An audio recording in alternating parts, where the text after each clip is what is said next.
ವೀಕ್ಷಕರೇ, ಅಮೋಘ ವಾರ್ತೆಗಳಿಗೆ ಸ್ವಾಗತ. ನಾನು ರಂದಿನಿ. ಈಗ ಮುಖ್ಯಾಂಶಗಳು. ಅಜ್ಜಯ್ಯನ ಹೆಸರಿನಲ್ಲಿ ಕರ್ನಾಟಕದ 25ನೇ ಮುಖ್ಯಮಂತ್ರಿಯಾಗಿ ಡಿಕೆ ಶಿವಕುಮಾರ್ ಪ್ರಮಾಣ ವಚನ ಸ್ವೀಕಾರ. ಪ್ರಮಾಣ ವಚನಕ್ಕೂ ಮುನ್ನ ಸಿದ್ದರಾಮಯ್ಯ ಭೇಟಿ ಮಾಡಿದ ಡಿಕೆ ಶಿವಕುಮಾರ್, ಸೌಹಾರ್ದತೆಯ ಸಂದೇಶ ರವಾನಿಸಿದ ಡಿಕೆಶಿ. ಅಚ್ಚರಿ ಮೂಡಿಸಿದ ನೂತನ ಸಿಎಂ ನಡೆ. ಪ್ರಮಾಣ ವಚನಕ್ಕೆ ಕೆಲವೇ ಕ್ಷಣಗಳ ಮೊದಲು ಯಡಿಯೂರಪ್ಪ ನಿವಾಸಕ್ಕೆ ಡಿಕೆ ಶಿವಕುಮಾರ್ ಭೇಟಿ. ಪ್ರಮಾಣ ವಚನಕ್ಕೂ ಮುನ್ನ ಮಾಜಿ ಪ್ರಧಾನಿ ಎಚ್.ಡಿ. ದೇವೇಗೌಡರ ಮನೆಗೆ ಡಿಕೆಶಿ ಭೇಟಿ. ದೊಡ್ಡಗೌಡರ ಕಾಲಿಗೆ ಬಿದ್ದು ನಮಸ್ಕರಿಸಿದ ನೂತನ ಸಿಎಂ. ಪದತ್ಯಾಗಕ್ಕೆ ಬಂಪರ್ ಗಿಫ್ಟ್. ಮಾಜಿ ಸಿಎಂ ಸಿದ್ದರಾಮಯ್ಯಗೆ ಮಹತ್ವದ ಸ್ಥಾನಮಾನ ನೀಡಿದ ಹೈಕಮಾಂಡ್. ವಾರ್ತೆಗಳ ವಿವರ. ಕರ್ನಾಟಕದ ನೂತನ ಮುಖ್ಯಮಂತ್ರಿಯಾಗಿ ಲೋಕಭವನದಲ್ಲಿ ನಡೆದಂತ ಸರಳ ಸಮಾರಂಭದಲ್ಲಿ ಡಿಕೆ ಶಿವಕುಮಾರ್ ಅವರು 25ನೇ ಮುಖ್ಯಮಂತ್ರಿಯಾಗಿ ಪ್ರಮಾಣ ವಚನ ಸ್ವೀಕರಿಸಿದರು. ಕರ್ನಾಟಕ ರಾಜ್ಯಪಾಲ ಥಾವರ್ ಚಂದ್ ಗೆಹ್ಲೋಟ್ ಅವರು ಡಿಕೆ ಶಿವಕುಮಾರ್ ಅವರಿಗೆ ಪ್ರತಿಜ್ಞಾವಿಧಿಯನ್ನು ಬೋಧಿಸಿದರು. ಡಿಕೆ ಶಿವಕುಮಾರ್ ಅವರು ಕರ್ನಾಟಕದ 25ನೇ ಮುಖ್ಯಮಂತ್ರಿಯಾಗಿ ಅಜ್ಜಯ್ಯನ ಹೆಸರಿನಲ್ಲಿ ಪ್ರಮಾಣ ವಚನ ಸ್ವೀಕರಿಸಿದ್ದಾರೆ. ಆ ಮೂಲಕ ಇಂದಿನಿಂದ ಡಿಕೆ ಶಿವಕುಮಾರ್ ದರ್ಬಾರ್ ಆರಂಭಗೊಂಡಂತಾಗಿದೆ.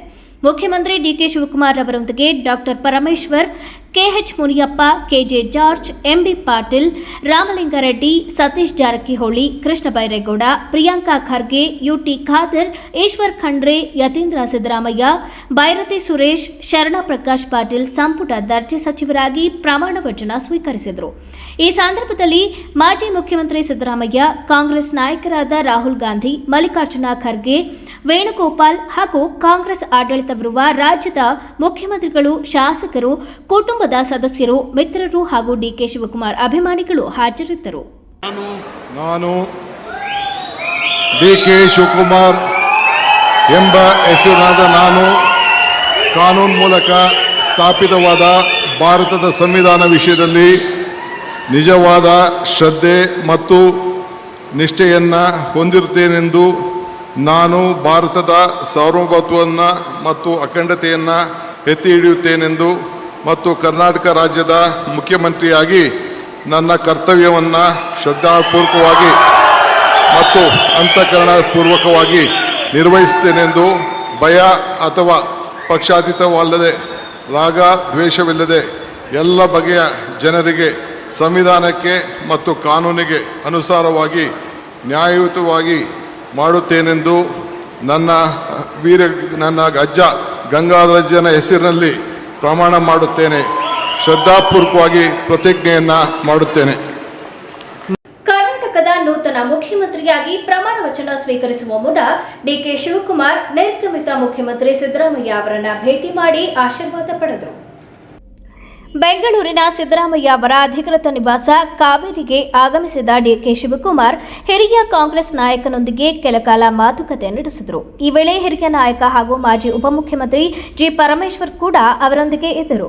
ವಿಶೇಷವೆಂದರೆ ಡಿಕೆ ಶಿವಕುಮಾರ್ ಮತ್ತು ಜಿ ಪರಮೇಶ್ವರ್ ಇಬ್ಬರು ಒಂದೇ ಕಾರಿನಲ್ಲಿ ಸಿದ್ದರಾಮಯ್ಯ ಅವರ ನಿವಾಸಕ್ಕೆ ಆಗಮಿಸಿದ್ದು ರಾಜ್ಯ ರಾಜಕೀಯ ವಲಯದಲ್ಲಿ ಹಲವು ಚರ್ಚೆಗಳಿಗೆ ಕಾರಣವಾಗಿದೆ.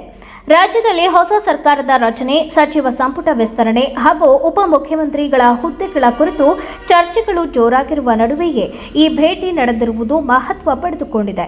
ಕಾಂಗ್ರೆಸ್ ಪಕ್ಷದೊಳಗಿನ ರಾಜಕೀಯ ಬೆಳವಣಿಗೆಗಳ ಹಿನ್ನೆಲೆಯಲ್ಲಿ ಈ ಜಂಟಿ ಭೇಟಿ ಕುತೂಹಲ ಮೂಡಿಸಿದೆ. ನೂತನ ಮುಖ್ಯಮಂತ್ರಿಯಾಗಿ ಅಧಿಕಾರ ಸ್ವೀಕರಿಸಲಿರುವ ಡಿಕೆ ಶಿವಕುಮಾರ್ ಅವರು ಪ್ರಮಾಣ ವಚನಕ್ಕೂ ಮುನ್ನ ಸಿದ್ದರಾಮಯ್ಯ ಅವರನ್ನ ಭೇಟಿ ಮಾಡಿರುವುದು ಕಾಂಗ್ರೆಸ್ನಲ್ಲಿ ಸೌಹಾರ್ದತೆಯ ಸಂದೇಶ ರವಾನಿಸಿದಂತಾಗಿದೆ. ರಾಜ್ಯದ ನೂತನ ಸಿಎಂ ಆಗಿ ಪ್ರಮಾಣ ವಚನ ಸ್ವೀಕರಿಸುವ ಕೆಲವೇ ಕ್ಷಣಗಳ ಮೊದಲು ಡಿಕೆ ಶಿವಕುಮಾರ್ ಬಿಜೆಪಿ ನಾಯಕ ಮಾಜಿ ಸಿಎಂ ಬಿಎಸ್ ಯಡಿಯೂರಪ್ಪ ನಿವಾಸಕ್ಕೆ ಬಂದು ಅಚ್ಚರಿ ಮೂಡಿಸಿದ್ದಾರೆ. ಪ್ರಮಾಣ ವಚನ ಸ್ವೀಕಾರಕ್ಕೆ ಕೆಲವೇ ಕ್ಷಣಗಳ ಮುನ್ನ ಡಿಕೆ ಶಿವಕುಮಾರ್ ಚುರುಕಾಗಿ ಓಡಾಡುತ್ತಿದ್ದಾರೆ. ಇಂದು ಅಚ್ಚರಿಯ ಬೆಳವಣಿಗೆ ಎಂದರೆ ಯಡಿಯೂರಪ್ಪ ನಿವಾಸಕ್ಕೆ ಭೇಟಿ ನೀಡಿದ್ದಾರೆ. ಯಡಿಯೂರಪ್ಪ ನಿವಾಸಕ್ಕೆ ಬಂದು ಪ್ರಮಾಣ ವಚನ ಸ್ವೀಕಾರ ಸಮಾರಂಭಕ್ಕೆ ಬರುವಂತೆ ಖುದ್ದಾಗಿ ಆಹ್ವಾನ ನೀಡಿದ್ದಾರೆ. Tamil Nadu CM Vijay, Kerala CM V D. Satheesan ಕೂಡ ಪ್ರಮಾಣ ವಚನಕ್ಕೆ ಮುನ್ನ ವಿರೋಧ ಪಕ್ಷದ ನಾಯಕರ ಮನೆಗೆ ಭೇಟಿ ನೀಡಿ ಆಹ್ವಾನಿಸಿದ್ದರು. ಇದೀಗ ಡಿಕೆಶಿ ಕೂಡ ಇದೇ ಹಾದಿ ಹಿಡಿದಿದ್ದಾರೆ. ಸಿದ್ದರಾಮಯ್ಯನವರ ನಿವಾಸಕ್ಕೆ ಭೇಟಿ ನೀಡಿದ ಬಳಿಕ ಯಡಿಯೂರಪ್ಪನವರ ಡಾಲರ್ಸ್ ಕಾಲೋನಿಯಲ್ಲಿರುವ ನಿವಾಸಕ್ಕೆ ಬಂದಿದ್ದಾರೆ. ಈ ವೇಳೆ ಯಡಿಯೂರಪ್ಪನವರು ಖುದ್ದಾಗಿ ಶಾಲು ಹೊದಿಸಿ ಸನ್ಮಾನಿಸಿ ಆತ್ಮೀಯವಾಗಿ ಬರಮಾಡಿಕೊಂಡಿದ್ದಾರೆ. ರಾಜ್ಯದ ನೂತನ ಮುಖ್ಯಮಂತ್ರಿಯಾಗಿ ಅಧಿಕಾರ ವಹಿಸಿಕೊಳ್ಳಲು ಇನ್ನು ಕೆಲವೇ ಗಂಟೆಗಳು ಬಾಕಿ ಇರುವಾಗ ನಿಯೋಜಿತ ಸಿಎಂ ಡಿಕೆ ಶಿವಕುಮಾರ್ ಅವರು ಮತ್ತೊಂದು ಅಭೂತಪೂರ್ವ ರಾಜಕೀಯ ಸೌಹಾರ್ದತೆಯ ಕ್ಷಣಕ್ಕೆ ಸಾಕ್ಷಿಯಾಗಿದ್ದಾರೆ. ಮಾಜಿ ಸಿಎಂ ಬಿಎಸ್ ಯಡಿಯೂರಪ್ಪ ಅವರ ಭೇಟಿಯ ಬೆನ್ನಲ್ಲೇ ಡಿಕೆ ಶಿವಕುಮಾರ್ ಅವರು ಬೆಂಗಳೂರಿನ ಪದ್ಮನಾಭನಗರದಲ್ಲಿರುವ ಮಾಜಿ ಪ್ರಧಾನಿ ಹಾಗೂ ಜೆಡಿಎಸ್ ವರಿಷ್ಠ ಎಚ್ಡಿ ದೇವೇಗೌಡರ ನಿವಾಸಕ್ಕೆ ಭೇಟಿ ನೀಡಿದ್ದಾರೆ. ಯಾರೂ ಊಹಿಸದ ರೀತಿಯಲ್ಲಿ ಹಿರಿಯ ಮುತ್ಸದ್ದಿ ಎಚ್ಡಿ ದೇವೇಗೌಡರ ನಿವಾಸಕ್ಕೆ ಡಿಕೆ ಶಿವಕುಮಾರ್ ಅವರು ನಡೆದುಕೊಂಡು ಹೋಗುವ ಮೂಲಕ ಎಲ್ಲರ ಗಮನ ಸೆಳೆದರು. ದಶಕಗಳ ಹಿಂದೆ ಕನಕಪುರ ಮತ್ತು ಸಾತನೂರು ಕ್ಷೇತ್ರಗಳಲ್ಲಿ ತಮ್ಮ ರಾಜಕೀಯ ಜೀವನದ ಮೊದಲ ಎದುರಾಳಿಯಾಗಿದ್ದ ಗೌಡರ ಮನೆಗೆ ನಡೆದುಕೊಂಡೇ ಹೋದ ಡಿಕೆಶಿ ಭಾರತೀಯ ರಾಜಕಾರಣದ ಅತ್ಯಂತ ಹಿರಿಯ ನಾಯಕನಿಗೆ ಗೌರವ ಸಲ್ಲಿಸಿದರು.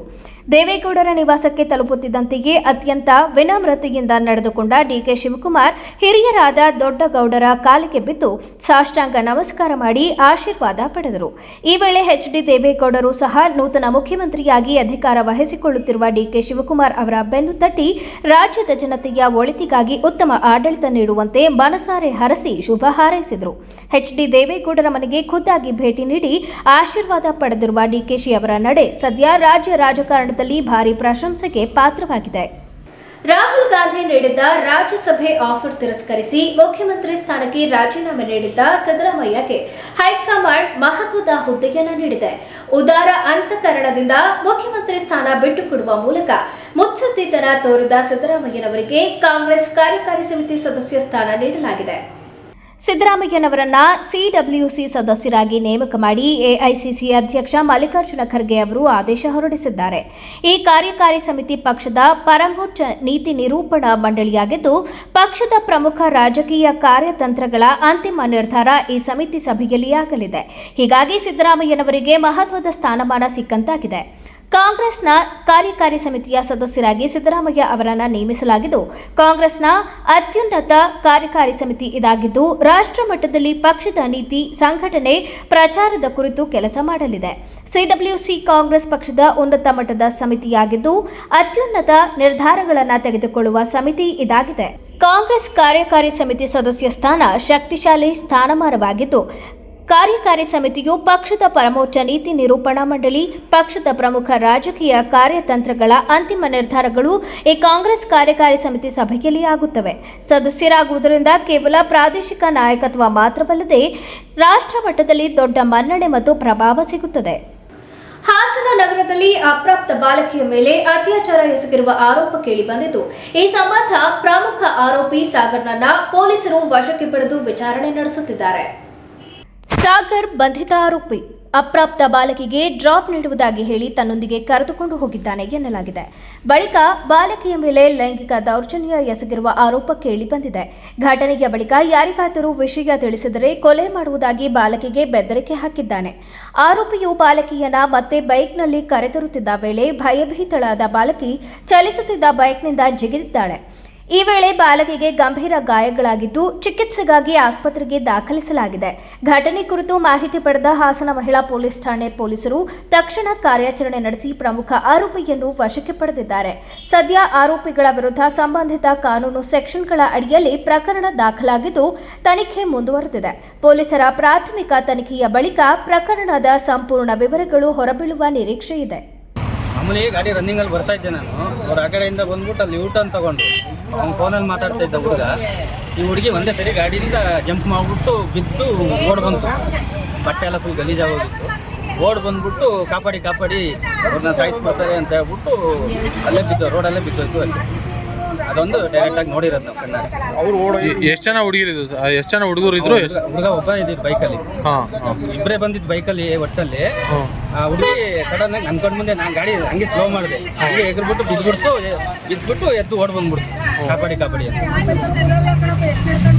ಹಾಸನ ಜಿಲ್ಲಾ ಸಹಕಾರ ಕೇಂದ್ರ ಬ್ಯಾಂಕ್ ನೇಮಕಾತಿ ಪ್ರಕ್ರಿಯೆ ಹೆಸರಿನಲ್ಲಿ ಕೆಲವು ವ್ಯಕ್ತಿಗಳು ಅಮಾಯಕ ಅಭ್ಯರ್ಥಿಗಳಿಗೆ ಉದ್ಯೋಗದ ಆಮಿಷ ಒಡ್ಡಿ ಹಣ ವಂಚನೆ ಮಾಡುತ್ತಿರುವ ಪ್ರಕರಣಗಳು ಬೆಳಕಿಗೆ ಬಂದಿದ್ದು, ಈ ಸಂಬಂಧ ಸಾರ್ವಜನಿಕರಿಗೆ ಹಾಗೂ ಉದ್ಯೋಗಾಕಾಂಕ್ಷಿಗಳು ಎಚ್ಚರಿಕೆಯಿಂದ ಇರಬೇಕೆಂದು ಬ್ಯಾಂಕ್ ಅಧ್ಯಕ್ಷ ಸೋಮನಹಳ್ಳಿ ನಾಗರಾಜು ಮನವಿ ಮಾಡಿದರು.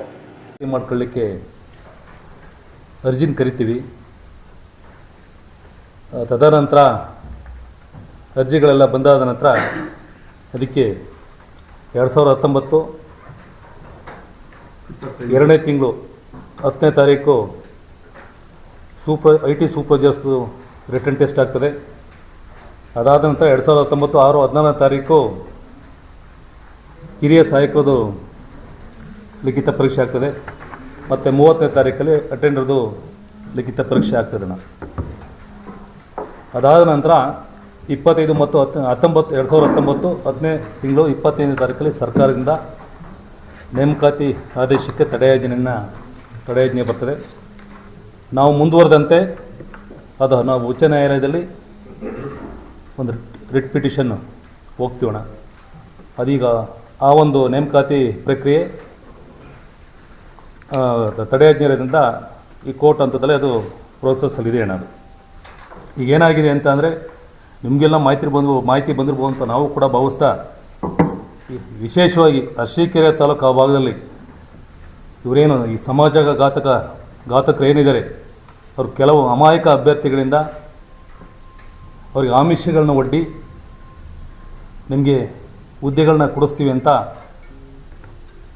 ಎಲ್ಲ ಕಡೆ ಹಣ ವಸೂಲಿ ಮಾಡ್ತಾಯಿದ್ದಾರೆ ಅನ್ನೋದು ನಮ್ಮ ಗಮನಕ್ಕೆ ಬಂತು ಅಣ್ಣ. 2020ರಲ್ಲಿ ನಾವು ಬಂದ ನಂತರ ನಾವೇನು ಮಾಡಿದೋ, ಆವಾಗಲೇ ಪ್ರಕಾಶ್ ಗೌಡ್ರು SP ಅವರು ಇದ್ದರು, ಅವ್ರ ಗಮನಕ್ಕೆ ತಂದು ಅಲ್ಲಿ ನಮ್ಮೊಟ್ಟಿಗೆ ಯಾರೋ ಒಬ್ಬ ಅಭ್ಯರ್ಥಿ ಬಂದಿದ್ದ, ಅವನು ಕರ್ಕೊಂಡೋದನ್ನು SP ಅವ್ರ ಹತ್ರಕ್ಕೆ ನಾನು ಮತ್ತು ನಮ್ಮ MD ಅವರು ಹೋದು. ಅವರು ಫೋನ್ ಕಾಂಟ್ಯಾಕ್ಟಲ್ಲಿ ಮಾತಾಡಿದರೆ ಅದಕ್ಕೇನಾದ್ರು ದಾಖಲಾತಿಗಳಿದ್ರೆ ತಂದು ಕೊಡಿ ಅಂತ ಹೇಳ್ತಾರೆ. ಅವರು ಮಾರನೇ ದಿವಸ ತರ್ತಿ ಅಂತ ಬಂದರು, ಮತ್ತು ಬರಲಿಲ್ಲ. ಅದಾದ ನಂತರ ನಾವು ನಮ್ಮ ಬ್ಯಾಂಕಲ್ಲೇ ನಿಮ್ಮನ್ನೆಲ್ಲರನ್ನೂ ಕರೆಸಿ ಏನು ಅರ್ಜಿ ಹಾಕಿರೋಂಥ ಅಭ್ಯರ್ಥಿಗಳಿಗೆ ಮನವಿಯನ್ನು ಮಾಡ್ಕೊಳ್ತೀವಿ, ನೀವು ಯಾವುದೇ ಆಮಿಷಕ್ಕೆ ನೀವು ಬಲಿಯಾಗಬೇಡಿ. ಈಗ ಚುನಾವಣಾ ಪ್ರಕ್ರಿಯೆ ನೇಮಕಾತಿ ಪ್ರಕ್ರಿಯೆ ತಡೆಯಾಜ್ಞೆ ಇರೋದ್ರಿಂದ ಅದು ತಡೆಯಾಜ್ಞೆ ತೆರವಾದ ನಂತರ ನಮ್ಮ ವೆಬ್ಸೈಟ್ ಮೂಲಕ, ಮಾಧ್ಯಮದ ಮೂಲಕ ನಿಮಗೆ ವಿಷಯನ ತಲುಪಿಸ್ತೀವಿ. ಜೊತೆಗೆ ನಮ್ಮ ಈ ಎಸ್ಟಾಬ್ಲಿಷ್ಮೆಂಟು ಅಧಿಕಾರಿಗಳ ಕಾಂಟ್ಯಾಕ್ಟ್ ನಂಬರ್ನ ನಾವು ಕೊಟ್ಟಿರ್ತೀವಿ. ನಿಮ್ಗೇನಾದ್ರು ಮಾಹಿತಿ ಬೇಕಾದ್ರೂ ಒಂದು ಕಾಂಟ್ಯಾಕ್ಟ್ ಮಾಡಿ ಅಂತ. ಇವತ್ತೇನು ಜಿಲ್ಲೆಯಲ್ಲಿ ನಾವು 3 ಹಂತದ ಹುದ್ದೆಗಳನ್ನ ನೇಮಕ ಮಾಡಲಿಕ್ಕೆ ಏನು ನಾವು ಅರ್ಜಿನ ಕಾಲ್ ಮಾಡಿದ್ವಿ. ಅವರು ಈಗಲೂ ಸಹ ಯಾವುದೇ ಆಮಿಷ ಮತ್ತು ಹಣಕ್ಕೆ ಬಲಿಯಾಗಬೇಡಿ, ಮೋಸ ಹೋಗಬೇಡಿ. ನಾವು ಮುಂದಿನ ದಿನಗಳಲ್ಲಿ ಇದು ತಡೆಯಾಜ್ಞೆ ತೆರವಾದ ನಂತರ ಇದೇ ನಿಮ್ಮ ಮಾಧ್ಯಮದ ಮೂಲಕ ಅವರಿಗೆ ಮಾಹಿತಿಯನ್ನು ಕೊಡ್ತೀವಿ ಅಂತ ಮನವಿ ಮಾಡ್ಕೊಳ್ಳಿಕ್ಕೆ ನಾವು ಈ ಪತ್ರಿಕಾಗೋಷ್ಠಿಯನ್ನು ಕರೆದಿದ್ದೀವಿ. ಪತ್ರಿಕಾಗೋಷ್ಠಿಯಲ್ಲಿ ಹೊನ್ನವಳ್ಳಿ ಸತೀಶ್, ಉಪಾಧ್ಯಕ್ಷ ಶೇಖರ್, ಕಣದಹಳ್ಳಿ ಮಂಜೇಗೌಡ, ಕಬ್ಬಳ್ಳಿ ರಾಜಣ್ಣ, ಗಿರೀಶ್ ಚನ್ನವೀರಪ್ಪ, ದಿನೇಶ್, ಬಿದಿರೆಕೆರೆ ಜಯರಾಮ್ ಇತರರು ಉಪಸ್ಥಿತರಿದ್ದರು. ಕಾಂಗ್ರೆಸ್ ಪಕ್ಷದ ಹಿರಿಯ ನಾಯಕ DK ಶಿವಕುಮಾರ್ ಅವರು ರಾಜ್ಯದ 25ನೇ ಮುಖ್ಯಮಂತ್ರಿಯಾಗಿ ಅಧಿಕಾರ ಸ್ವೀಕರಿಸುತ್ತಿರುವುದು ಪಕ್ಷದ ಕಾರ್ಯಕರ್ತರಲ್ಲಿ ಹೊಸ ಉತ್ಸಾಹ ಮತ್ತು ಆಶಾಭಾವನೆ ಮೂಡಿಸಿದೆ ಎಂದು ಜಿಲ್ಲಾ ಕಾಂಗ್ರೆಸ್ ಮುಖಂಡರಾದ ಬನವಾಸಿ ರಂಗಸ್ವಾಮಿ ತಿಳಿಸಿದರು. ಈ ನಾಡು ಕಂಡಂಥ ಅಪ್ರತಿಮ ಹೋರಾಟಗಾರ ಹಾಗೂ ಕಾಂಗ್ರೆಸ್ ಪಕ್ಷದ ಶಿಸ್ತಿನ ಸಿಪಾಯಿ ನಮ್ಮ ಉಪಮುಖ್ಯಮಂತ್ರಿಗಳು ಆದಂಥ DK ಶಿವಕುಮಾರ್ ಅವರು ಈ ದಿನ ಮುಖ್ಯಮಂತ್ರಿಯಾಗಿ ಪದಗ್ರಹಣವನ್ನು ಪಡಿತಾ ಇದ್ದಾರೆ. ಹಾಗಾಗಿ ನನ್ನನ್ನು ಒಳಗೊಂಡಂತೆ ನಮ್ಮೆಲ್ಲ ಕಾಂಗ್ರೆಸ್ ಕಾರ್ಯಕರ್ತರು, ಮುಖಂಡರು ಅವರಿಗೆ ತುಂಬ ಹೃದಯದ ಅಭಿನಂದನೆಯನ್ನು ಈ ಮೂಲಕ ಸಲ್ಲಿಸ್ತಾ ಇದ್ದೇವೆ. ಅವರ ಒಂದು ಶ್ರದ್ಧೆ, ಒಂದು ಶಿಸ್ತು, ಪಕ್ಷಕ್ಕೆ ಕೊಟ್ಟಂಥ ಅನನ್ಯ ಸೇವೆ, ಹಲವಾರು ಹೋರಾಟದ ಮನೋಭಾವದಿಂದ ಇವತ್ತು ಆ ಸ್ಥಾನದಲ್ಲಿ ಕೂರಲಿಕ್ಕೆ ಸಾಧ್ಯವಾಗಿದೆ ಅಂತೇಳಿ ನಾನು ಭಾವಿಸಿದ್ದೇನೆ. ಅವರ ಹೋರಾಟದ ಕಿಚ್ಚು ನಮ್ಮನ್ನು ಕೂಡ ಈ ದಿನದಿಂದ ಪ್ರೇರೇಪಣೆಯನ್ನು ಮಾಡ್ತದೆ. ನಾವು ಕೂಡ ಉತ್ಸಾಹದಿಂದ ಒಂದು ಪಕ್ಷ ಕಟ್ಟುವಂಥ ಕೆಲಸವನ್ನು, ಅವ್ರು ಕೊಟ್ಟಂಥ ಕೆಲಸಗಳನ್ನು ಇನ್ನು ಮುಂದೆ ನಿಭಾಯಿಸ್ತೀವಿ. ಈ ಯಾರು ನೊಂದಿದ್ದಾರೆ, ಯಾರು ಈ ತುಳಿತಕ್ಕೆ ಒಳಗಾಗಿದ್ದಾರೆ ಈ ರಾಜ್ಯದಲ್ಲಿ, ನಮ್ಮ ಜಿಲ್ಲೆಯಲ್ಲಿ, ಅವರ ಧ್ವನಿಯಾಗಿ ನಾವು ಕೂಡ ಕೆಲಸ ಮಾಡ್ತೇವೆ. ಕಾರ್ಯಕರ್ತರಿಗೆ ಒಂದು ಹೊಸತನದ ಉರುಪು ಮೂಡಿದೆ. ಆ ಉರುಪಿನಿಂದ ನಾವೆಲ್ಲರೂ ಕೂಡ ಪಕ್ಷವನ್ನು ಕಟ್ಟಿ 2028ಕ್ಕೆ ನಮ್ಮ 7 ಕ್ಷೇತ್ರವನ್ನು ಗೆಲ್ಲುವಂಥ ಪ್ರಯತ್ನವನ್ನು ನಾವು ಮಾಡ್ತೀವಿ. ಪತ್ರಿಕಾಗೋಷ್ಠಿಯಲ್ಲಿ ಕಾಂಗ್ರೆಸ್ ಮುಖಂಡರಾದ ಅನು, ರಘು ದಾಸರಕೊಪ್ಪಲು, ಭೂದೇಶ್, ಆರಿಫ್, ವೆಂಕಟೇಗೌಡ ಇತರರು ಉಪಸ್ಥಿತರಿದ್ದರು. ಈಗ ಜಾಹೀರಾತು. ಅಜ್ಜಿಯ ಅಡುಗೆ ಅವಳ ಕೈ ರುಚಿಯೊಳಗೆ ನಿಮ್ಮ ಮನೆ ಅಡುಗೆಗೆ ನೈಜ ರುಚಿ ಬೇಕಾದರೆ ಕಲ್ಪ ತೆಂಗಿನೆಣ್ಣೆ. ನನ್ನ ಆರೋಗ್ಯ, ಸೌಂದರ್ಯ ಮತ್ತು ಶಕ್ತಿಯ ರಹಸ್ಯ ಕಲ್ಪ ತೆಂಗಿನೆಣ್ಣೆ. ಪ್ರತಿ ಹನಿಯಲ್ಲೂ ಶುದ್ಧತೆಯನ್ನು ಅನುಭವಿಸಿ. ಕಲ್ಪ ತೆಂಗಿನೆಣ್ಣೆ, ಇದು ಕ್ಯಾಂಪ್ಕೋ ಉತ್ಪನ್ನ.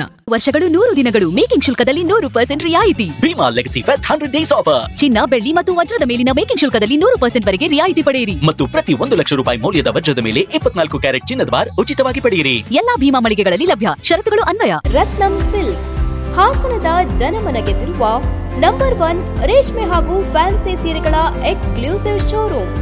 ನಮ್ಮಲ್ಲಿ ಮಹಿಳೆಯರ ಮನಸೂರೆಗೊಳ್ಳುವ Kanchipuram silk sarees, Mysuru silks, pure Banaras silks, fancy ಹಾಗೂ cotton sarees, KSIC grade crepe silk, suiting and shirting, ಇನ್ನು ಹಲವಾರು ಬಗೆಯ ಸೀರೆಗಳು ನಿಮ್ಮ ಕೈಗೆಟುಕುವ ದರದಲ್ಲಿ ದೊರೆಯುತ್ತವೆ.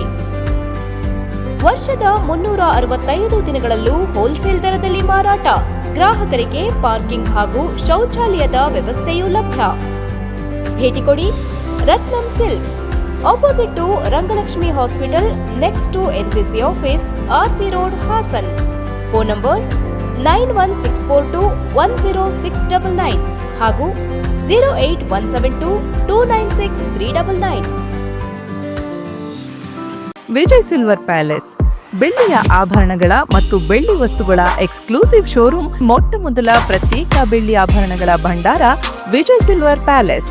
ನಮ್ಮಲ್ಲಿ ಎಲ್ಲ ಮಾದರಿಯ 92.5 ಹಾಲ್ಮಾರ್ಕ್ನ ಬೆಳ್ಳಿಯ ಆಭರಣಗಳು ದೊರೆಯುತ್ತವೆ. ಗೋಲ್ಡ್ ಪ್ಲೇಟೆಡ್ ಆಂಟಿಕ್ ನೆಕ್ಲೆಸ್ಗಳು, ಜುಮ್ಕಿಗಳು, ಸೊಂಟದ ಡಾಬುಗಳು, ಟೆಂಪಲ್ ಡಿಸೈನ್ ಬಳೆಗಳು, ತೋಡುಬಂದಿಗಳು, ಎಮರಾಲ್ಡ್ ವಸ್ತುಗಳು, ಪ್ರತಿನಿತ್ಯ ಹೊಸ ಹೊಸ ಡಿಸೈನ್ಗಳು ಇಲ್ಲಿ ಲಭ್ಯವಿದೆ. ದೇವರ ವಿಗ್ರಹಗಳು, ಬೆಳ್ಳಿಯ ದೀಪಗಳು, ಬೆಳ್ಳಿ ತಟ್ಟೆ, ಬೆಳ್ಳಿ ಚೊಂಬು, ಪೂಜಾ ಸಾಮಗ್ರಿಗಳು, ಬೆಳ್ಳಿಯ ದೇವರ ಮಂಟಪಗಳು ದೊರೆಯುತ್ತವೆ. Vijay silver palace, Subhash square, Devigere circle, Hassan. Contact 9060133333. The future belongs to those who prepare for it today. Jaya Techno School. Admissions now open. Welcome to a campus where smart classrooms, robotics labs, and AI-assisted learning make every day an adventure. Where coding, STEM, and 3D innovation workshops turn curious kids into confident creators. Our digital library, language labs, and experienced faculty ensure every child reaches their fullest potential. While our sports complex, arts wing, music rooms, and student wellness center make sure they thrive, not just survive. Your child's safety, always our priority. With 24/7 CCTV, GPS tracked transport, and a fully secured campus. Jaya Techno School. Smart learning, safe campus, bright futures. Admissions are open. Seats are filling fast. Call today. Visit our campus. Secure your child's tomorrow. For more details, contact Jaya Techno School. KSRTC layout, 60 feet road behind Central School, Alsikere Road, BT Koppal, Hassan. Mobile 9964984575, 94494000455. Website www.jayatechnoschool.in. Shri Mahalakshmi sweets Chikkamagaluru ಶಾಖೆಗೆ 7ನೇ ವರ್ಷದ ಸಂಭ್ರಮಾಚರಣೆ. ಚಿಕ್ಕಮಗಳೂರಿನಲ್ಲಿ ಮೊದಲ ಬಾರಿಗೆ live kitchen, live sweets making, live experience ಹೊಂದಿರುವ ಸಿಹಿಯ ವಿಳಾಸ. ಈ ವಿಶೇಷ ದಿನಕ್ಕೆ ಒಂದು ಸಿಹಿಯಾದ ಕೊಡುಗೆ. 1,000 ರೂಪಾಯಿ ಮೇಲ್ಪಟ್ಟ ಖರೀದಿಗೆ 250 ಗ್ರಾಂ ಮೈಸೂರು ಪಾಕ್ ಉಚಿತ. ಈ ಆಫರ್ ಕೇವಲ ಜೂನ್ 5ರಂದು ಮಾತ್ರ. ಷರತ್ತುಗಳು ಅನ್ವಯ. ಜೂನ್ 7ರಂದು ಮಾವಿನ ಮೇಳ.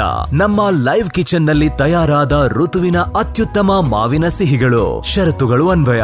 ಮೈಸೂರಿನ ಖ್ಯಾತಿ, ಚಿಕ್ಕಮಗಳೂರಿನ ಪ್ರೀತಿ. ವಿಳಾಸ MG ರಸ್ತೆ, opposite to old town police station, Chikkamagaluru. ನಿಮ್ಮ ಅಮೂಲ್ಯ ಪ್ರೀತಿ ನಮ್ಮ ಯಶಸ್ಸಿನ ನಿಜವಾದ ಶಕ್ತಿ. ಸರ್ವರಿಗೂ ಆತ್ಮೀಯ ಸ್ವಾಗತ. ಶ್ರೀ ಮಹಾಲಕ್ಷ್ಮಿ ಸ್ವೀಟ್ಸ್ ಗೋಮತಿ ಕಲ್ಯಾಣ ಮಂಟಪ, 14 ವಸಂತಗಳನ್ನು ಪೂರೈಸಿ 15ನೇ ವರ್ಷಕ್ಕೆ ಪಾದಾರ್ಪಣೆ ಮಾಡುತ್ತಿರುವ ನಮ್ಮ ಗೋಮತಿ ಕಲ್ಯಾಣ ಮಂಟಪವನ್ನ ಹೊಚ್ಚ ಹೊಸ ರೂಪದಲ್ಲಿ ನಿಮ್ಮ ಮುಂದೆ ಪ್ರಸ್ತುತಪಡಿಸುತ್ತಿದ್ದೇವೆ. ಅತ್ಯಾಧುನಿಕವಾಗಿ ನವೀಕರಣಗೊಂಡ ಕಲ್ಯಾಣ ಮಂಟಪದಲ್ಲಿ 1200 ಜನರು ಕೂರಬಹುದಾದಂತಹ ಬ್ಯಾಂಕ್ವೆಟ್ ಹಾಲ್ ಹಾಗೂ 700 ಜನರು ಊಟ ಮಾಡಬಹುದಾದ ಡೈನಿಂಗ್ ಹಾಲ್ ಇದ್ದು, ಮದುವೆ, ಬೀಗರ ಔತಣ, ನಾಮಕರಣ ಮತ್ತು ಎಲ್ಲ ಶುಭ ಸಮಾರಂಭಗಳಿಗೆ ಸಸ್ಯಾಹಾರಿ ಮತ್ತು ಮಾಂಸಾಹಾರಿ ಔತಣಗಳಿಗೆ ಹಾಲ್ ಅನ್ನ ನೀಡಲಾಗುತ್ತದೆ. 4 ಎಕರೆಗೂ ಅಧಿಕ ಜಾಗದಲ್ಲಿ ವಾಹನಗಳಿಗೆ ಉತ್ತಮವಾದ ಪಾರ್ಕಿಂಗ್ ವ್ಯವಸ್ಥೆ ಸಹ ಲಭ್ಯವಿದೆ. ನಿಮ್ಮ ಕುಟುಂಬದ ಸುಂದರ ಕಾರ್ಯಕ್ರಮಗಳನ್ನ ಅತ್ಯುತ್ತಮ ಕ್ಷಣಗಳನ್ನಾಗಿ ಮಾರ್ಪಾಡಾಗಿಸಲು ಒಂದು ಒಳ್ಳೆಯ ಜಾಗ, ಅದುವೇ ನಮ್ಮ ಗೋಮತಿ ಕಲ್ಯಾಣ ಮಂಟಪ. ಗೋಮತಿ ಕಲ್ಯಾಣ ಮಂಟಪ, ಕೋಟ್, ಹೊಸ ಬಸ್ ನಿಲ್ದಾಣದ ಹತ್ತಿರ, ಚನ್ನಪಟ್ಟಣ ಬಡಾವಣೆ, ಹೊಳೆನರಸೀಪುರ ರಸ್ತೆ, ಹಾಸನ. ಬುಕಿಂಗ್ ಹಾಗೂ ಹೆಚ್ಚಿನ ಮಾಹಿತಿಗಾಗಿ ಸಂಪರ್ಕಿಸಿ 9484242761 ಮತ್ತು 8970568666. ಮತ್ತೊಮ್ಮೆ ಅಮೋಘ ವಾರ್ತೆಗಳಿಗೆ ಸ್ವಾಗತ. ರಾಜ್ಯದಲ್ಲಿ ರೈತರ ಭೂಮಿ, ಬದುಕು ಮತ್ತು ಕೃಷಿ ಹಕ್ಕುಗಳ ರಕ್ಷಣೆಗೆ ಕರ್ನಾಟಕ ರಾಜ್ಯ ರೈತ ಸಂಘ ಹಾಗೂ ಹಸಿರು ಸೇನೆ ಮತ್ತೊಮ್ಮೆ ಹೋರಾಟದ ಕಹಳೆ ಮೊಳಗಿಸಿದ್ದು, ಜೂನ್ 5ರಂದು ಚಿಕ್ಕಬಳ್ಳಾಪುರದಲ್ಲಿ ಬೃಹತ್ ಬೈಕ್ ರ್ಯಾಲಿ ಹಾಗೂ ವಿಧಾನಸೌಧದ ಮುತ್ತಿಗೆ ಹಮ್ಮಿಕೊಂಡಿದ್ದು, ಈ ನಿಟ್ಟಿನಲ್ಲಿ ಹಾಸನ ಜಿಲ್ಲೆಯ ವಿವಿಧ ಭಾಗಗಳಿಂದ ಬುಧವಾರದಂದು ನೂರಾರು ಜನ ರೈತರು ರೈಲಿನ ಮೂಲಕ ಪ್ರಯಾಣ ಬೆಳೆಸಿದರು. ಇದೇ ವೇಳೆ ರೈತ ಸಂಘದ ಜಿಲ್ಲಾಧ್ಯಕ್ಷ ಬಾಬು ಮಾತನಾಡಿ, 81 ದಿನಗಳಿಂದ ನಡೆಯುತ್ತಿರುವ ನಿರಂತರ ಧರಣಿ ಹೋರಾಟದ ಮುಂದುವರೆದ ಭಾಗವಾಗಿ ಈ ಪ್ರತಿಭಟನೆ ರೂಪುಗೊಂಡಿದ್ದು, ಜೂನ್ 5ರ ಶುಕ್ರವಾರದಂದು ರಾಜ್ಯಾಧ್ಯಕ್ಷ ಕೋಡಿಹಳ್ಳಿ ಚಂದ್ರಶೇಖರ್ ನೇತೃತ್ವದಲ್ಲಿ ವಿಧಾನಸೌಧ ಮುತ್ತಿಗೆ ಕಾರ್ಯಕ್ರಮ ನಡೆಯಲಿದೆ. ಹಾಸನ ಜಿಲ್ಲೆಯಿಂದ ರೈತರು ಹಾಸನ ರೈಲ್ವೆ ನಿಲ್ದಾಣದಿಂದ ಚಿಕ್ಕಬಳ್ಳಾಪುರದತ್ತ ಪ್ರಯಾಣ ಬೆಳೆಸಿದ್ದಾರೆ ಎಂದರು. ರಾಜ್ಯ ಸರ್ಕಾರ ಕೈಗಾರಿಕಾ ಅಭಿವೃದ್ಧಿಯ ಹೆಸರಿನಲ್ಲಿ ಫಲವತ್ತಾದ ಕೃಷಿ ಭೂಮಿಯನ್ನು ಸ್ವಾಧೀನಪಡಿಸಿಕೊಳ್ಳುತ್ತಿರುವ ಕ್ರಮ ರೈತ ಸಮುದಾಯವನ್ನ ಸಂಕಷ್ಟಕ್ಕೆ ತಳ್ಳುತ್ತಿದೆ ಎಂದು ಆರೋಪಿಸಿದರು. ಕಳೆದ 2 ದಶಕಗಳಲ್ಲಿ ಕೈಗಾರಿಕೆಗಳಿಗಾಗಿ ಲಕ್ಷಾಂತರ ಎಕರೆ ಭೂಮಿ ಸ್ವಾಧೀನಪಡಿಸಿಕೊಂಡಿದ್ದರೂ ಅದರಲ್ಲಿ ಬಹುಪಾಲು ಭೂಮಿ ಕೈಗಾರಿಕಾ ಉದ್ದೇಶಕ್ಕೆ ಬಳಕೆಯಾಗದೆ ಖಾಲಿಗೆ ಉಳಿದಿದೆ. ಈ ಪ್ರಕ್ರಿಯೆ ರೈತರ ಬದುಕಿನ ಮೇಲೆ ಗಂಭೀರ ಪರಿಣಾಮ ಬೀರಿದ್ದು, ಕೃಷಿ ಆಧಾರಿತ ಗ್ರಾಮೀಣ ಆರ್ಥಿಕ ವ್ಯವಸ್ಥೆಯನ್ನ ಕುಸಿಯುವಂತೆ ಮಾಡುತ್ತಿದೆ. ಹೋರಾಟದ ಮೂಲಕ ಸರ್ಕಾರದ ಮುಂದೆ ಹಲವು ಬೇಡಿಕೆಗಳನ್ನು ಮಂಡಿಸಲಾಗುತ್ತಿದ್ದು, ನಂತರ ವಿಧಾನಸೌಧದತ್ತ ಮೆರವಣಿಗೆ ನಡೆಸಿ ಸರ್ಕಾರಕ್ಕೆ ಮನವಿ ಸಲ್ಲಿಸಲಾಗುವುದು. ಬೇಡಿಕೆಗಳಿಗೆ ಸ್ಪಂದನೆ ದೊರೆಯದಿದ್ದರೆ ರಾಜ್ಯಾದ್ಯಂತ ಹೋರಾಟವನ್ನು ಮತ್ತಷ್ಟು ತೀವ್ರಗೊಳಿಸುವ ಎಚ್ಚರಿಕೆಯನ್ನ ನೀಡಿದರು. ಇವತ್ತೇನು 5ನೇ ತಾರೀಕಿಗೆ ಚಿಕ್ಕಬಳ್ಳಾಪುರದಿಂದ ವಿಧಾನಸೌಧ ಮುತ್ತಿಗೆ ಕಾರ್ಯಕ್ರಮ ನಮ್ಮ ರಾಜ್ಯಾಧ್ಯಕ್ಷರಾಗಿರೋಂಥ ಕೋಡಹಳ್ಳಿ ಚಂದ್ರಶೇಖರ್ ಅವರು ಹುಡುಕೊಟ್ಟವರು ಎಲ್ಲ ತಾಲೂಕಿಂದ ನಾಳೆನೂ ಇದರಿಂದ ಆಸ್ತಿಯಿಂದ ನಾವು ಜನ ಹೊಣ್ತಿದ್ದೀವಿ. ಇವತ್ತು ಹೊಂಟಿದ್ದೀವಿ. 3 ದಿವಸ ತಗೊಂಡು ನಾವು ಅಲ್ಲಿ ಹೋಗಿ 5ನೇ ತಾರೀಕು ಹೊತ್ತಿಗೆ ಬೆಳಗಿನ ಜಾವ ಅಲ್ಲಿ 10,000 ರ್ಯಾಲಿನ ಬೈಕ್ ರ್ಯಾಲಿನ ಮಾಡ್ತಿದ್ವಿ. ಹೆಣ್ಮಕ್ಳದೇ ಒಂದು ತಂಡ ಅಲ್ಲಿ ಸೃಷ್ಟಿ ಮಾಡಿ ಅಲ್ಲಿಂದನೇ ಒಂದು ಇದು ಮಾಡ್ತಿದ್ವಿ. ಏನು ಭೂ ಮಸೂದೆ ಕಾಯ್ದೆ, ಭೂ ಸ್ವಾಧೀನ ಕಾಯ್ದೆ ಇವತ್ತೇನು ಸರ್ಕಾರ ಜಾರಿ ಮುಂದಿನ ಸರ್ಕಾರ ಏನು ಮಾಡಿತ್ತೋ ಅದೇ ಮುಂದೆ ಹರಿಸ್ಕೊಂಡು ಹೋಗ್ತಿದ್ದಾರೆ. ದಿನ ರೈತರ ದಿನ ಖಾಲಿ ಆಯ್ತಿದ್ದಾರೆ. ಏನಂದರೆ 1000 ಎಕರೆ, 10,000, 15,000, 20,000 ಎಕರೆ ಭೂಮಿನ ಖರೀದಿ ಮಾಡೋದು. ಈ ಕಡೆ ರೈತರು ಖಾಲಿ, ಈ ಕಡೆ ಬಡವರೇ, ಶ್ರೀಮಂತರು. ಈ ರಾತ್ರಿ 12 ಗಂಟೆ ಆದರೂ ಸಬ್ ರಿಜಿಸ್ಟ್ರದಲ್ಲಿ ರಿಜಿಸ್ಟರ್ ಆಯ್ತಿದ್ದಾವೆ. ಆ ಕಾರಣದಿಂದ ರೈತರು ಉಳಿಬೇಕು. ಇದೇ ತಲೆಗೆ ನಮಗೆ ಎಂಡಾಗಬಾರ್ದು. ಯಾವ್ದೇಳೆ ಕೃಷಿ ಭೂಮಿನ ನಾವು ಇನ್ನೂ 1000 ವರ್ಷ ಇದ್ರೂ ಭೂಮಿ ಇರಬೇಕು, ಜನಗಳಿಗೆ ಅನ್ನ ಕೊಡಬೇಕಂತ ಭೂಮಿನ ಇವತ್ತೆಲ್ಲ ಸರ್ಕಾರನೇ ದಂಧೆ ಮಾಡ್ತೈತೆ. ಆದರೆ ಸಿದ್ದರಾಮಯ್ಯವರು ಆಗಿಂದಾನು ನಾನು ಬಂದಿದ್ದು 24 ಗಂಟೆಯಲ್ಲಿ ನಾನು ಈ 5 ದಿನ ವಾಪಸ್ ತೆಗಿತೀನಿ ಅಂದರೆ 3 ವರ್ಷ ಆದರೂ ತೆಗೆದಿಲ್ಲ. ಆದರೆ ಅವರು ಇಳಿದೋದ್ರೂ ತೆಗೆದಿಲ್ಲ. ಆ ಕಾರಣದಿಂದ ನಮಗೆ 5ನೇ ತಾರೀಕಿಗೆ ಏನು ನಮ್ಮ ರಾಜ್ಯಾಧ್ಯಕ್ಷರಾಗಿರೋಂಥ ಕೋಡಹಳ್ಳಿ ಚಂದ್ರಶೇಖರ್ ಗಡುವು ಕೊಟ್ಟಿದ್ದಾರೋ ಆ ಗಡುಗೋಸ್ಕರ ಚಿಕ್ಕಬಳ್ಳಾಪುರದಿಂದ ವಿಧಾನಸೌಧನ ಮುತ್ತಿಗೆ ಹಾಕೋ ಕಾರ್ಯಕ್ರಮಕ್ಕೆ ನಾವು ಹಾಸನ ಜಿಲ್ಲೆಯಿಂದನೂ ಹೆಚ್ಚು ಸಂಖ್ಯೆಯಲ್ಲಿ ಹೋಗ್ತಿದ್ವಿ. ಎಲ್ಲೆಲ್ಲ ಚನ್ನರಾಪಟ್ಟಣ, ಹೊಳೆನರಸೀಪುರ ಅಲ್ಲಲ್ಲೇ ಹತ್ತಿತ್ತಾರೆ ಜನ. ಆ ಗಾಡಿಗೆ ಡೆಮೋ ಗಾಡಿಗೆ ಹೋಗ್ತಿದ್ವಿ. ಆ ಕಾರಣದಿಂದ ಹೆಚ್ಚು ಸಂಖ್ಯೆಯಲ್ಲಿ ಈ ಭೂ ಸ್ವಾಧೀನ ಕಾಯ್ದೆನ ತೆಗಿಬೇಕು. ಇವತ್ತೇನು ಡಿ.ಕೆ. ಶಿವಕುಮಾರ್ ಅವರು ರಾಜ್ಯಾಧ್ಯಕ್ಷರಾಗಿ ಮುಖ್ಯಮಂತ್ರಿ ಆಯ್ತಿದ್ದಾರೋ ಇವರು ತೆಗಿತಾರೋ ಇಲ್ಲೋ ಅನ್ನೋದು ನೋಡೋಕ್ಕೋಸ್ಕರಗೆ ನಾವು ಮುತ್ತಿಗೆ ಹಾಕೋ ಕಾರ್ಯಕ್ರಮ ಮಾಡ್ತೀವಿ. ಬೇಲೂರು ತಾಲೂಕಿನ ಜೆ ಸೂರಾಪುರ ಗ್ರಾಮದಲ್ಲಿ ರಾಷ್ಟ್ರೀಯ ಪಕ್ಷಿ ನವಿಲನ್ನ ಅಕ್ರಮವಾಗಿ ಬೇಟೆಯಾಡಿ ಸಾಗಣೆ ಮಾಡುತ್ತಿದ್ದ 3 ಅರಣ್ಯ ಇಲಾಖೆ ಅಧಿಕಾರಿಗಳು ಬಂಧಿಸಿ ವನ್ಯಜೀವಿ ಸಂರಕ್ಷಣೆಯತ್ತ ತಮ್ಮ ಬದ್ಧತೆಯನ್ನ ಮತ್ತೊಮ್ಮೆ ಪ್ರದರ್ಶಿಸಿದ್ದಾರೆ. ಬಂಧಿತರನ್ನು ಅಂಗಳ್ಳಿ ಗ್ರಾಮದ ಬಯ್ಯ, ಸಮದರಾಜ್ ಹಾಗೂ ಶ್ರೀನಾಥ್ ಎಂದು ಗುರುತಿಸಲಾಗಿದೆ. ಆರೋಪಿಗಳು ಹೆಣ್ಣು ನವಿಲನ್ನ ಹುರುಳು ಹಾಗೂ ಬಲೆಗಳ ಸಹಾಯದಿಂದ ಬೇಟೆಯಾಡಿ ಸಾಗಣೆ ಮಾಡುತ್ತಿದ್ದ ವೇಳೆ ಅರಣ್ಯ ಇಲಾಖೆಗೆ ಖಚಿತ ಮಾಹಿತಿ ಲಭ್ಯವಾಗಿತ್ತು. ಈ ಮಾಹಿತಿ ಆಧರಿಸಿ ಅಧಿಕಾರಿಗಳು ತಕ್ಷಣ ಕಾರ್ಯಾಚರಣೆ ನಡೆಸಿ ಆರೋಪಿಗಳನ್ನು ವಶಕ್ಕೆ ಪಡೆದರು. ಕಾರ್ಯಾಚರಣೆಯ ವೇಳೆ ಕೃತ್ಯಕ್ಕೆ ಬಳಸಲಾಗಿದ್ದ ಒಂದು ದ್ವಿಚಕ್ರ ವಾಹನ, ಹಕ್ಕಿಗಳನ್ನು ಹಿಡಿಯಲು ಬಳಸುತ್ತಿದ್ದ 3 ಬಲೆಗಳು, 5 ಪ್ಲಾಸ್ಟಿಕ್ ಹುರುಳುಗಳು ಹಾಗೂ ಒಂದು ಚಾಟಿ ಬಿಲ್ಲನ್ನು ವಶಪಡಿಸಿಕೊಳ್ಳಲಾಗಿದೆ. ಅಲ್ಲದೆ ಬೇಟೆಯಾಡಿದ್ದ ನವಿಲಿನ ಅವಶೇಷಗಳನ್ನು ಪರಿಶೀಲನೆಗಾಗಿ ವಶಕ್ಕೆ ಪಡೆದು ಮುಂದಿನ ತನಿಖೆ